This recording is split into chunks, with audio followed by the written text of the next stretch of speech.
Pure Islamic mood کے ناظرین کو السلام علیکم۔ حضرت عبداللہ بن عمر رضی اللہ تعالی عنہ کہتے ہیں کہ رسول اللہ صلی اللہ علیہ وآلہ وسلم فرماتے تھے کہ 3 آدمیوں کی نماز اللہ قبول نہیں فرماتا۔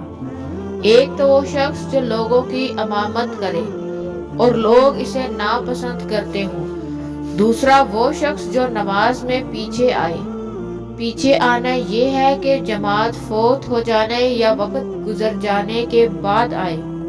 اور تیسرا وہ شخص جو اپنے آزاد کیے ہوئے شخص کو دوبارہ غلام بنا لے۔ حضرت ابو ہریرہ رضی اللہ تعالی عنہ کہتے ہیں کہ رسول اللہ صلی اللہ علیہ وآلہ وسلم نے فرمایا، فرض نماز ہر مسلمان کے پیچھے واجب ہے، چاہے وہ نیک ہو یا بد، اگرچہ وہ کبائر کا مرتکب ہو۔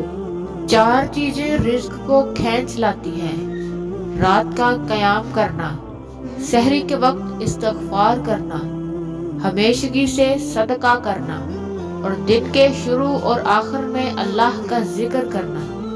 اور 4 چیزیں رزق کو روکتی ہیں: صبح کی نیند، نماز کی کمی، سستی اور خیانت۔